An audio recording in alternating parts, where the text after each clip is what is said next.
ठीक है। तो ये स्टेप्स है। स्टेप्स क्या है यहाँ पे कि ये वेबसाइट मेकिंग का मतलब वेबसाइट बनाना है हमको। ठीक है, वेबसाइट बनाना है तो सबसे पहले एक वेबसाइट क्रिएट करनी है। इसका स्केच ड्रॉ करेंगे। स्केच कहाँ ड्रॉ करेंगे? पेन एंड पेपर का यूज़ कर लीजिए, या पेंट टूल का यूज़ कर लीजिए, पेंट एप्लीकेशन का, या तो फोटोशॉप का यूज़ कर लीजिए, जहाँ पे आप स्केच बना लीजिए। और ये वन टाइम आपको सोच लेना चाहिए। यहाँ पे आप टाइम दीजिए। ठीक है, यहाँ पे आपको जितना टाइम देना है टाइम दीजिए। एक बार आपकी जो फाउंडेशन बन गई कि नहीं हमको इसी तरह काम करना है, फिर वहाँ पे क्या करिए, आप डेवलपर को, आप खुद एज अ डेवलपर हैं तो आप उसमें कोड स्टार्ट करिए। कोड पहले किसका स्टार्ट करेंगे? फ्रंट एंड का स्टार्ट करेंगे, फ्रंट एंड। और फ्रंट एंड का स्टार्ट करेंगे तो क्या क्या यूज़ करेंगे? HTML स्टार्ट करेंगे। ठीक है, HTML से स्ट्रक्चर बनाएंगे, फिर उसमें क्या करेंगे, उसमें जो भी कलर है वो देंगे। ठीक है, फिर उसके बाद जावास्क्रिप्ट का अगर यूज़ करना है तो जावास्क्रिप्ट यूज़ कर लीजिए। देखिए, जब बड़ी बड़ी कंपनियों में आप जाते हैं तो इन तीनों पे काम होता है, लेकिन बड़ी बड़ी कंपनियों में आपको फ्रेमवर्क पे काम कराया जाता है। किस पे? फ्रेमवर्क पे। क्योंकि देखिए वहाँ पे क्या होता है, काम को जल्दी जल्दी करना होता है, तो हम कोड नहीं लिखते हैं। और फ्रेमवर्क मैं इस कोर्स के लास्ट में मैं ये बूट स्टेप भी आपको बता दूंगा, जो कि वेबसाइट आप अगर अच्छे से सीख जाएंगे तो 1 घंटे 2 घंटे के अंदर एक वेबसाइट को आप बना के होस्ट कर सकते हैं। ये मेरी गारंटी है आपको कि 1 घंटे के अंदर वेबसाइट को बना के होस्ट कर पाएंगे। आपको वो तरीका, वो टिप्स, मैं सारी चीज़ें बता दूंगा। आप इजी हो जाएगा और आपके लिए इनकम जनरेट करना बहुत ईजी हो जाएगा। अगर आपसे कोई कहेगा कि मुझे एक स्टैटिक वेब पेज बनवाना है तो वो क्या होगा, आपके लिए बहुत ईजी होगा। आप टेम्पलेट लोगे क्योंकि आपको चीज़ें पता होगी, आपको कहाँ चेंजेस करने हैं, कौन सा टैग कहाँ पे काम करता है, बस उसको देखना है। ठीक है, जैसे डॉक्टर के पास आप लोग जाते हो, डॉक्टर के पास जाते हो तो कहते हो ना कि सर यहाँ पे दर्द हो रहा है, तो पूछता है कि अच्छा कब से दर्द हो रहा है, कैसा दर्द हो रहा है। ठीक है, तो वो पूछता है क्योंकि उसको पता है, क्योंकि मेडिकल की जब पढ़ाई करता था तो वो सारे चीज़ों को क्या किया है, उसको फील किया है, ऑब्जर्व किया है, एक्सपेरिमेंट किया है कि ऐसे होगा तो ये केस में होगा। ठीक है, तो जब आपका एक्सपीरियंस बढ़ जाएगा इस चीज़ों में तो आप उस चीज़ को देख के क्या कर पाओगे, बस कहोगे कि ये जितना एक्सपीरियंस बढ़ता है वो काम आपके लिए आसान हो जाता है। और एज अ फ्रेशर होते हैं तो वो आपके लिए क्या होता है, तो लर्निंग टाइम थोड़ी सी क्या होती है, दिक्कतें होती हैं, लेकिन उसको फोकस के साथ करेंगे तो ये वेबसाइट बनाना आपके लिए क्या, जैसे आलू का पराठा होता है ना, एक बार में खा जाते हो, उसी तरह ये भी होगा। तो ये आपको बूट स्टेप है, तो आपको मैं ये बता दूंगा। ये आप पढ़ रहे हो कि देखिए बूट स्टेप में फ्रेमवर्क में क्या होता है, फ्रेमवर्क में आपको पता होता है कि ये चीज़ें क्या है। जैसे कि ये आपको बताया जाता है ना कि HTML यहाँ लिखिए, CSS लिखिए, तो इसमें बना बनाया आपको कोड मिल जाता है और उस कोड को अपने हिसाब से क्या कर लो, चेंज कर लो। ठीक है, और बूट स्टेप को यूज़ करने से सबसे बड़ा बेनिफिट क्या होता है कि हमारी जो वेबसाइट है, हमारी वेबसाइट है वो रिस्पॉन्सिव हो जाती है। रिस्पॉन्सिव मीन्स दैट कि आप उसको किसी भी डिवाइस पे अगर ओपन करोगे तो उस डिवाइस के अकॉर्डिंग वो उस ब्राउज़र को एडजस्ट कर लेगा। ठीक है, जैसे मैंने कि अगर HTML CSS का यूज़ करके आपने बनाया है, फ्रेमवर्क सर जो जो जैमर है वही है ना? नहीं वो जैम सर्वर अलग होता है। फ्रेमवर्क का मतलब ये होता है कि आपको ये आप अब ये पहले देखना है कि आप फ्रेमवर्क किसका यूज़ कर रहे हो। तो फ्रंट एंड का यूज़ कर रहे हो तो फ्रंट एंड के लिए HTML CSS ये तीनों का कोड एक ही कंबाइंड मिलता है। बस ये जानिए उसमें कि डाउनलोड आपको, करना पड़ेगा ना? हाँ डाउनलोड करिए, या तो आप बूट स्टेप की वेबसाइट पे जाइए, इसको डाउनलोड कर लीजिए। और डाउनलोड करने करने के बाद आपको स्ट्रक्चर पता हो जाएगा कि ये कौन सा कोड कहाँ लिखना है, मतलब कि HTML का कोड यहाँ पे लिखना है, मतलब कि एक जगह मिल जाता है।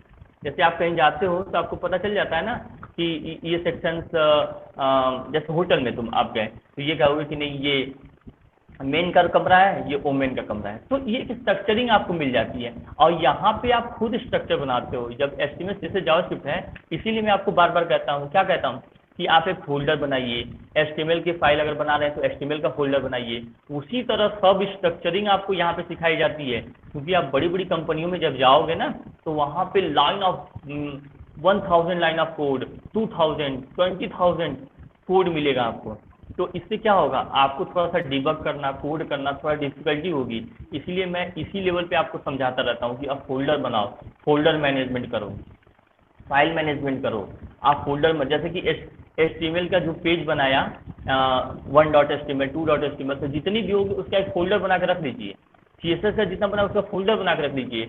जावास्क्रिप्ट की जो फाइल बने फोल्डर बना के रख लीजिए। और वही ये फोल्डरिंग और ये आपका जो पाथ होता है कैसे सेट करते हैं, यही सारा चीज़ आपको दिखाई देती है।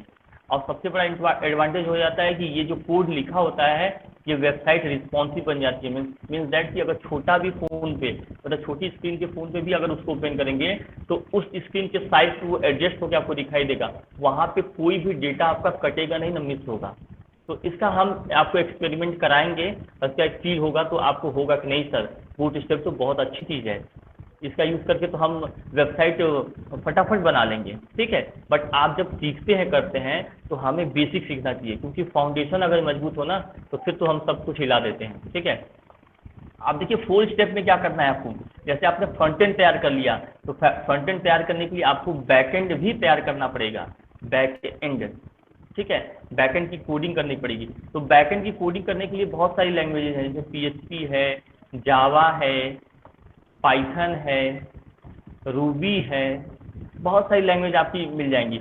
जावा स्क्रिप्ट से भी आप क्या कर पाएंगे, जावा स्क्रिप्ट की हेल्प से भी क्या कर पाएंगे, आप अपना बैकएंड लिख पाएंगे, राइट कर पाएंगे। बट देखिए जो PHP लैंग्वेज है ना वो आजकल 60% वेबसाइट बनाने में यूज होती है। कितना, 60%, मैं कम ही बता रहा हूँ, मोस्टली 70-80% क्या होता है, PHP लैंग्वेज ही इसलिए बनाई गई क्योंकि ये वेबसाइट डेवलपमेंट के लिए यूज होती है। ठीक है, ये की क्या यूज होती है, वेबसाइट डेवलपमेंट में यूज की जाने वाली लैंग्वेज है। जब आपने ये PHP सीख लिया, अब इसमें से कोई एक करना है। ठीक है, एक साथ कोई नहीं। ठीक है, अगर आपने PHP सीख लिया या पाइथन, इस टाइम अगर वेबसाइट जो ज़्यादा बन रही हैं या तो PHP से या तो पाइथन से वेबसाइट। अगर मोबाइल एप्लीकेशन की बात कर लूँ तो जावा से बन रही है, या तो उसकी जगह पे जावा हो गई, या तो यहाँ पे हम कह सकते हैं कोटलिन हो गई। ठीक है, तो इस तरह से मोबाइल एप्लीकेशन बनाते हैं हम।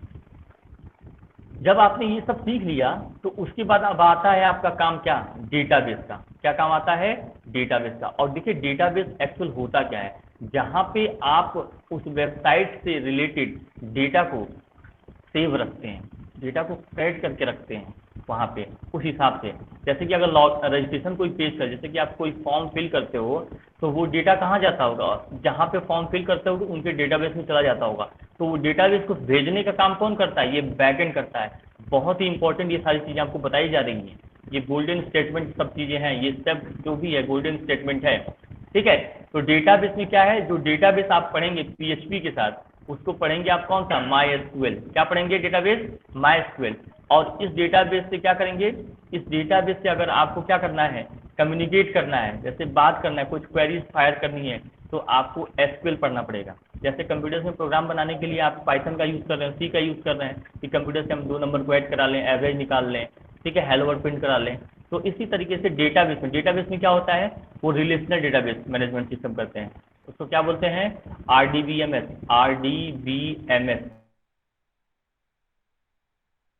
इसका फुल फॉर्म क्या होता है, रिलेशनल डेटाबेस मैनेजमेंट सिस्टम। इसका मतलब ये होता है कि जो भी डेटाबेस होगा वो किस फॉर्म,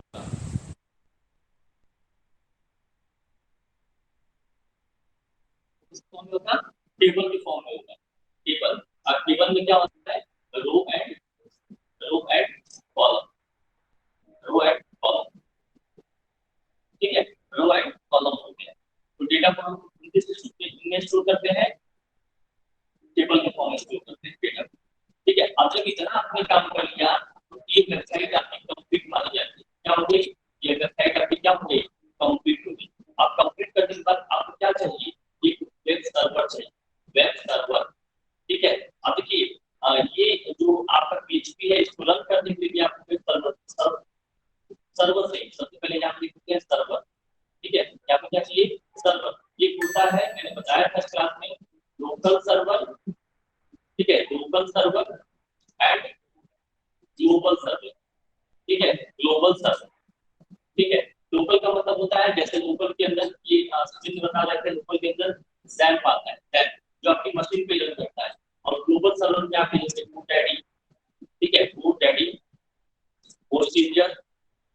ठीक है, होस्टिंजर हो गया, और आपके 000 वेब होस्ट हो गया, 000 वेब होस्ट ऐप हो गया। तो ये तीनों क्या हो गए, आपके ग्लोबल सर्वर हो गए। ठीक है, तो इतना करने के बाद आप वेबसाइट पोस्ट कर पाते। अब वेबसाइट पोस्टिंग कैसे